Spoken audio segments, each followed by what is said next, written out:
Le druide en poursuivant sa quête a dû fuir Nyarlathotep.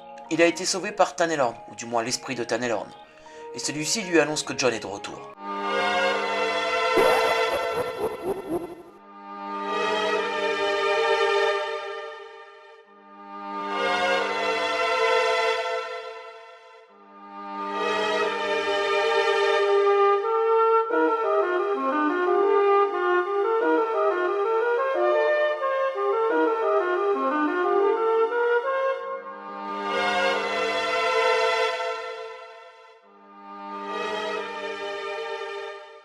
Les fanatiques passent très facilement des soupçons à la certitude, et il ne vous servirait pas à grand chose d'être déclaré innocent après avoir brûlé sur le bûcher. Déjà, je vais liquider un problème de suite. Ce n'est pas Kafka qui m'envoie. Par un heureux hasard, j'ai réussi à me faire sauver par quelqu'un d'autre, qui veut te rencontrer. Mais avant, faut qu'on mette les choses au point. Bon, déjà, ça me rassure de savoir que c'est pas l'autre bouffon qui t'envoie. D'ailleurs, je suis assez surpris qu'il soit toujours pas venu nous attaquer, celui-là. Deux prophéties qui s'affrontent. Tu sais ce que cela amène? Tu sais de qui on va parler? Ouais.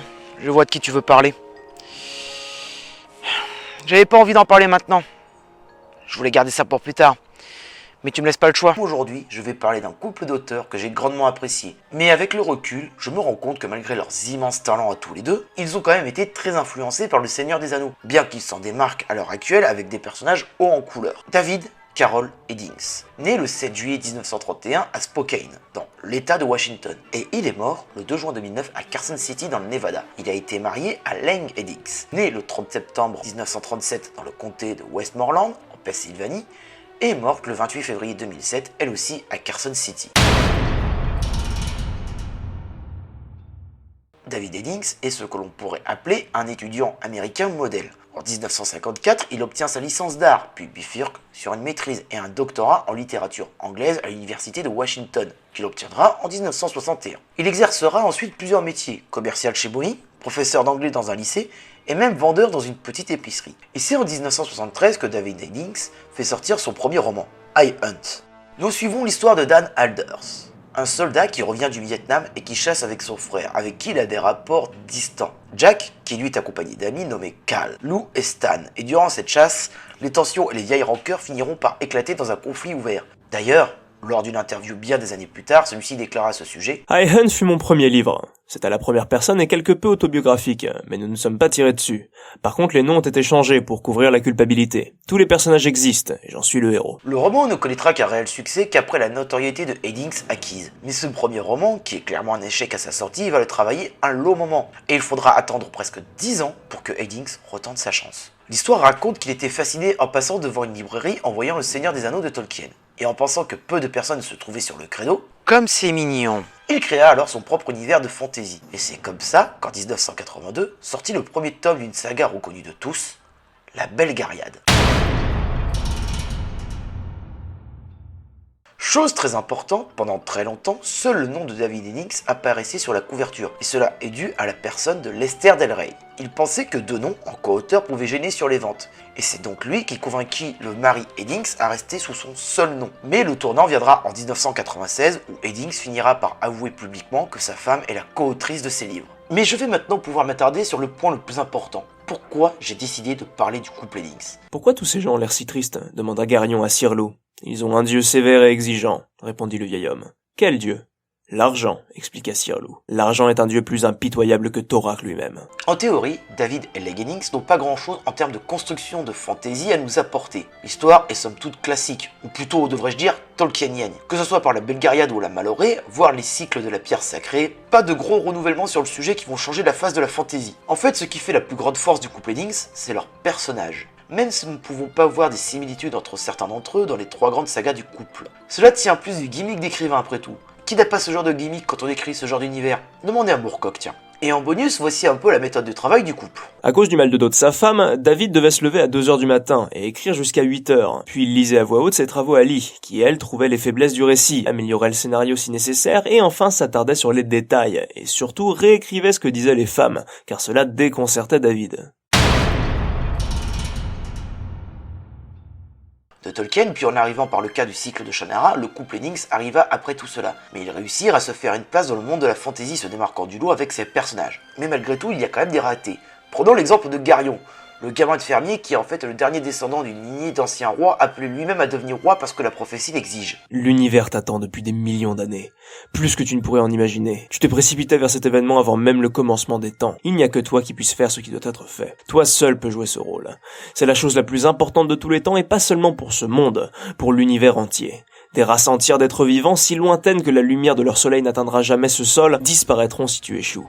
Ils ignoreront éternellement ton existence et il n'y a aucune chance qu'ils viennent te remercier un jour, mais leur sort dépend de toi. Le second champ mène au chaos absolu et à la destruction intégrale de l'univers. Mais nous conduisons à autre chose, toi et moi. Ce cliché de la fantasy est éculé depuis un long moment, parce que servant de Deus Ex Machina un peu trop régulièrement. Il est quand même malgré tout savamment contourné pour nous proposer une histoire de prophétie avec des composants de high fantasy en réussissant à pointer tous les défauts de ce genre de plan et de prophétie. Est-ce que c'était volontaire? J'ai mis quelques notes. La fantasy dans les années 1980 et 1990 était déjà séparée par ses sous-genres. De la dark fantasy à la high fantasy, chaque sous-genre avait ses champions. En réalité, se tailler une place dans ces formats-là n'était pas donné à tout le monde, et savoir émerger de ce marasme tout en se démarquant assez de Tolkien pour se faire son propre nom était quelque chose d'assez rare. Je sais pas trop si Eddings est encore apprécié, et encore moins si la nouvelle génération actuelle qui arrive grâce au film du Seigneur des Anneaux se sont penchés sur le sujet. Mais parmi les plus vieux briscards ou vieux cons, c'est vous qui voyez, qui se rappellent de la Belgariade et de la Malorée. En ce qui me concerne, j'ai largement préféré la trilogie des Joyaux, et sa suite celle des Périls, qui a su retourner quelques codes du genre. Je veux dire, les dieux sont omniprésents, que ce soit par une déesse styrique aux équivalents des elfes dans cette saga, ou bien par les dieux trolls qui sont, je dois l'avouer, un pur moment de rigolade. Néanmoins, si j'en sens ces deux sagas, ce serait oublier le reste, et là nous allons voir le plus gros souci du couple Eddings.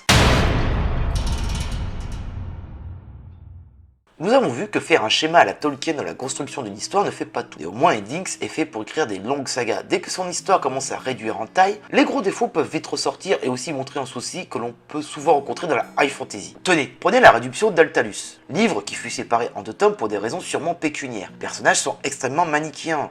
Et ce qui faisait la force du couple Eddings dans les longues sagas deviennent ici des clichés, voire donnent des moments qui donnent l'impression d'être cousus de fil blanc dès que le récit se doit d'être plus court. Et le constat s'applique aussi pour la saga des rêveurs. À ce moment-là, Eddings n'avait plus de jus. Et que faire un schéma narratif à la Tolkien avec des personnages qui donnent l'impression d'être over the top, faut que ça révèle les soucis qui sont mieux cachés dans les précédents succès. Mais à ce moment-là aussi, il faut dire que sa femme, Leng, ne pouvait plus assumer sa propre charge de travail, laissant alors David de plus en plus seul. Or celui-ci, sans sa femme, il n'est plus grand chose. Ce qu'il faut retenir dans tout ça, c'est que dans le couple Eddings, la vraie machine créatrice fut Leng Eddings et non David, qui lui était trop académique et ne déviait pas de son plan d'écriture. Le problème, c'est qu'à un moment donné, c'est le genre de chose qui peut se retourner contre soi. Vous savez, c'est un peu triste. David Eddings est arrivé par hasard sur la fantasy. Il pensait y être tout seul, alors que Moorcock, à tout hasard aussi Lester Del Rey, oui, je sais, je parle de Lester Del Rey encore, mais il y a aussi Lyon Sprague de Camp avec Conan, était déjà sur le marché. Et le cas de Shannara en lui-même, même si je le claque un petit peu derrière les oreilles parce que finalement il n'est que promu par les journalistes qui pensaient voir là un plagiat de Tolkien éhonté, bah finalement la fantasy était déjà bien encadrée dans le paysage. Mais le vrai problème en réalité, c'est que David Eddings n'est pas un bon écrivain. Non. La véritable autrice des histoires, c'est Leng Eddings qui se tapait tout le travail de correction de David, parce que David était un bon à rien en comparaison de Leng. J'exagère un peu le trait, David n'était pas si mauvais que ça, mais quand on voit le travail abattu par Leng Eddings, on se dit que David n'était là que pour donner un cadre, et que Leng Eddings faisait toutes les finitions. C'est elle qui donnait l'âme finalement du récit. Et ça se ressent sur les derniers récits qu'a paru David Eddings, parce que sa femme Leng était trop malade. On se retrouve sur des récits dignes de la vague young adulte qu'on s'est tapé jusqu'à récemment. Et ça me fait un peu mal au cul de dire ça quand même. Oui, moi aussi je déteste le young adulte, comme tous mes alter ego. On n'est pas venu pour souffrir, ok? Je veux savoir pourquoi le narrateur a émis une prophétie. Celle de Kafka, on s'en doutait. Il ne voudrait pas faire revenir le narrateur, mais le narrateur m'inquiète. Avoir deux prophéties, c'est problématique. Si ça tenait qu'à moi, j'en ferais une troisième. Et elle plairait pas à tout le monde. Moi compris d'ailleurs. Mais j'estime que c'est la seule voie nécessaire.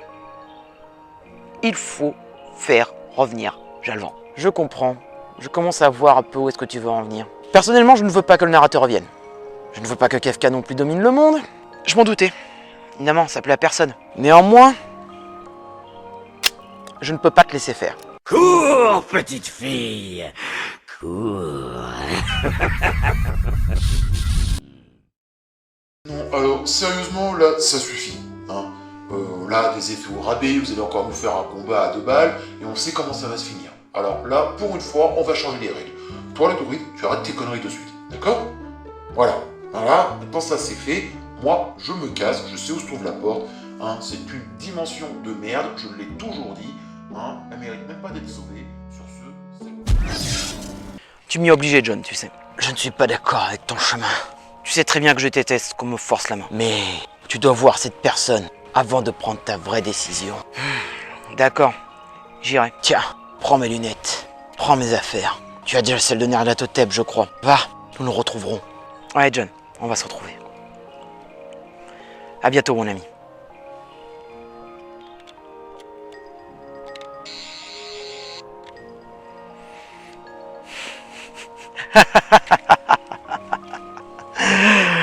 Sacré vieux filou. Ah. C'est la fin de cet épisode de la dernière fantasy consacré à David Eddings. J'espère que cet épisode vous a plu. N'hésitez pas à partager vos expériences vis-à-vis de David Eddings. Partagez cet épisode partout sur les réseaux sociaux, Facebook, Twitter, Pigeon Voyageur, Google+, si ça vous amuse. Un grand merci à Arcade qui a fait les voix off de cette émission. Le lien est dans la description aussi pour ceux qui veulent aller voir. Moi personnellement, à chaque épisode, j'arrête pas de me marrer. Ne vous cantonnez pas qu'aux blagues, c'est assez intéressant vraiment pour ceux qui voudraient un peu approfondir le domaine du jeu vidéo. Un grand merci aux tipeurs qui supportent l'émission. N'hésitez pas à les rejoindre si cela vous plaît. Le lien aussi est dans la description. D'ici là, ayez toujours un bon livre à portée de main. Et rendez-vous au prochain numéro, amis lecteurs.